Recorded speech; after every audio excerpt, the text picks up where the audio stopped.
മീശക്കാരന്റെ യാത്ര ഇന്ന് എത്തി നിൽക്കുന്നത് പത്തനംതിട്ട ജില്ലയിലെ ആറന്മുള പാർത്ഥസാരഥി ക്ഷേത്രത്തിലാണ്. എന്തിനാണെന്നല്ലേ? ലോകത്തിലെ തന്നെ ഏറ്റവും വലിയ സദ്യ കഴിക്കാൻ. അതെ, ആറന്മുള വള്ളസദ്യ കഴിക്കാൻ. പാലക്കാട് നിന്ന് തലേന്ന് രാത്രി തന്നെ നമ്മൾ ആലപ്പുഴ എത്തി. അതിരാവിലെ എണിച്ച് നേരെ ചെന്നത് അവിടുത്തെ സ്പെഷ്യൽ പുട്ടും പപ്പടവും പയറും കഴിക്കാൻ. പിച്ചുവയ്യർ ജംഗ്ഷനിലുള്ള ആര്യഭവനിൽ നിന്നും ഭക്ഷണം കഴിച്ച് നമ്മൾ നേരെ ആറന്മുളയിലേക്ക് 1 മണിക്കൂറിന് മുകളിൽ യാത്ര ചെയ്ത് നമ്മൾ ആറന്മുള എത്തി. നേരത്തെ എത്തിയത് കൊണ്ട് തന്നെ വള്ളങ്ങളുടെ ഒരുക്കങ്ങളെല്ലാം സ്റ്റാർട്ട് ചെയ്യുന്നതേ ഉണ്ടായിരുന്നുള്ളൂ. അതുകൊണ്ട് തന്നെ അധികം തിരക്കില്ലാതെ ഫോട്ടോസും വീഡിയോസൊക്കെ എടുക്കാൻ പറ്റി. കുറച്ച് സമയത്തിനകം തന്നെ ആളുകളൊക്കെ എത്തി തുടങ്ങി. ആളുകൾ എല്ലാവരും വെയിറ്റ് ചെയ്തിരിക്കുന്നത് വള്ളം അലങ്കരിക്കുന്ന ആ ഒരു കാഴ്ച കാണാൻ തന്നെയാണ്. ആ സമയത്ത് അക്കരയിൽ നിന്നും ഇക്കരയിൽ നിന്നും ആളുകളെ അങ്ങോട്ടും ഇങ്ങോട്ടും കൊണ്ടുപോകുന്ന ഒരു കാഴ്ച കൂടെ നമുക്ക് കാണാൻ പറ്റി. കുറച്ച് സമയത്ത് കാത്തിരിപ്പിനൊടുവിൽ വള്ളം അലങ്കരിക്കാനുള്ള പണികൾ സ്റ്റാർട്ട് ചെയ്തു തുടങ്ങി. ഈ ഒരു വള്ളത്തിൽ അങ്ങനെ എല്ലാവർക്കും കയറി പോകാൻ പറ്റില്ല. പ്രത്യേകിച്ച് സ്ത്രീകളെ ഈ വള്ളത്തിൽ കയറ്റില്ല. പുരുഷന്മാർക്ക് മുണ്ടും തോർത്തും അത് നിർബന്ധമാണ്. അപ്പോൾ നമ്മൾ ഇത്തവണ കയറാൻ പോകുന്ന വള്ളമാണ് ഇടശ്ശേരി മല. തോണിയും വള്ളവും ബോട്ടും ഒന്നും കാണാത്ത മീശക്കാരനെ പോലത്തെ പാലക്കാട്ടുകാർക്ക് ഇതെല്ലാം ഒരു അത്ഭുത കാഴ്ച തന്നെ ആയിരിക്കും. നമ്മളിപ്പോൾ കയറി പോകുന്ന ഈ ഒരു വള്ളത്തിനെ പറയുന്ന പേരാണ് പള്ളിയോടം.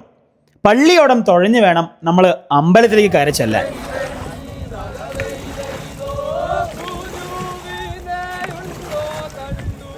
വള്ളപ്പാട്ടും പാടി പള്ളിയോടവും തുഴഞ്ഞ് പോകുന്ന ആ ഒരു യാത്ര, ഒരു ദിവസം ഒരു സദ്യയും ഒരു പള്ളിയോടവും മാത്രമല്ല, ഒരുപാട് ദേശങ്ങളുടെ സദ്യയും അതുപോലെ തന്നെ ഒരുപാട് പള്ളിയോടങ്ങളും അമ്പലത്തിലേക്ക് എത്താറുണ്ട്.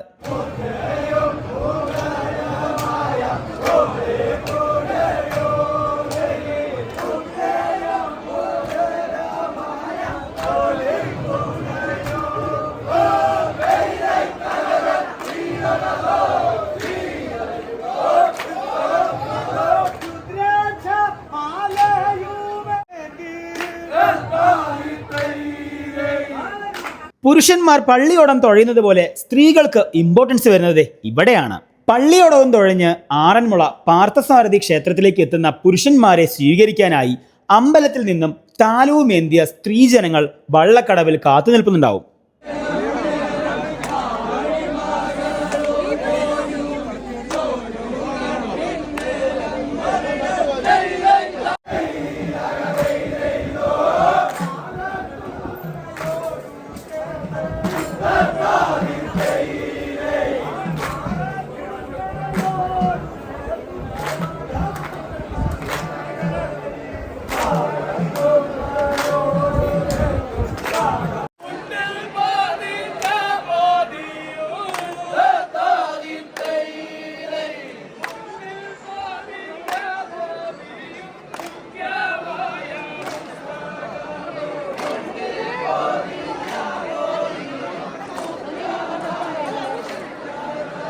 താലവുമേന്തിയ സ്ത്രീജനങ്ങൾ മുന്നിലും പള്ളിയോടം തുഴഞ്ഞു വന്ന പുരുഷജനങ്ങൾ പിന്നിലുമായിട്ട് അമ്പലത്തിന് 3 വലം വയ്ക്കും. ഈ ഒരു ചടങ്ങ് കഴിഞ്ഞാൽ പിന്നെ നമ്മൾ നേരെ ചെല്ലുന്നത് ആ ഒരു വള്ളസദ്യ കഴിക്കാനാണ്. ലോകത്തിലെ തന്നെ ഏറ്റവും വലിയ സദ്യ, അതെ, ആറന്മുള വള്ളസദ്യ.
ദേ ചോദിക്കുന്നത് കേട്ടില്ലേ?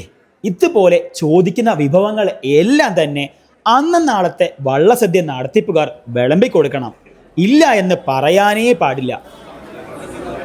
60 മുകളിൽ വിഭവങ്ങളുള്ള ഈ ഒരു വള്ളസദ്യയിൽ 40ഓളം എണ്ണം ആദ്യം തന്നെ ഇലയിൽ വിളമ്പി വെച്ചിരിക്കും. അതിനുശേഷമുള്ളത് ചോദിക്കുന്നതിനനുസരിച്ച് വിളമ്പി കൊടുത്തുകൊണ്ടേയിരിക്കും.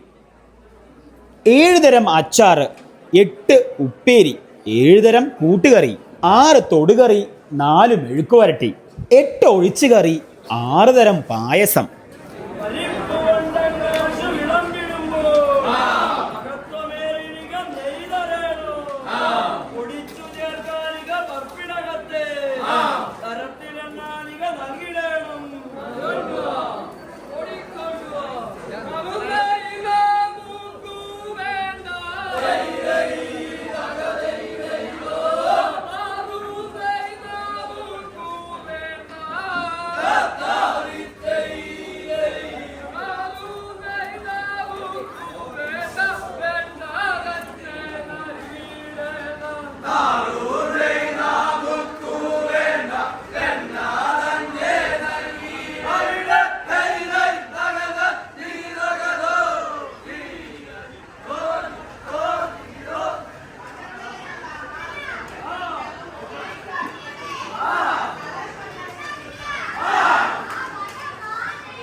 നമ്മൾ നേരത്തെ പറഞ്ഞ ഐറ്റംസ് കൂടാതെ പുത്തരിച്ചോറും, വലിയ പപ്പടം, ചെറിയ പപ്പടം, പൂവൻ പഴം, അട, ഉപ്പ്, ഉണ്ട ശർക്കര, കൽക്കണ്ടം, പഞ്ചസാര, മലർ, മുന്തിരിങ്ങ, കരിമ്പ്, തേൻ എന്നിങ്ങനെ നിരവധി വിഭവങ്ങളാണ് നമ്മുടെ മുന്നിലിരിക്കുന്ന ആ ഒരു ഇലയിൽ ഉണ്ടാവുക.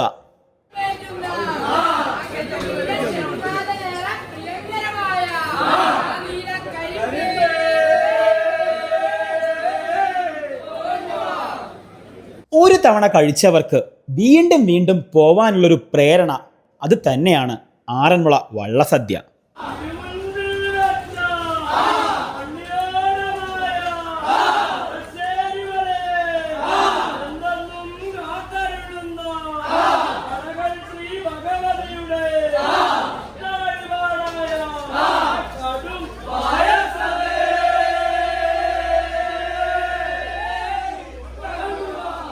അപ്പോൾ ഇതൊക്കെയായിരുന്നു ഇത്തവണ നമ്മൾ പോയ വള്ളസദ്യയുടെ വിശേഷങ്ങൾ.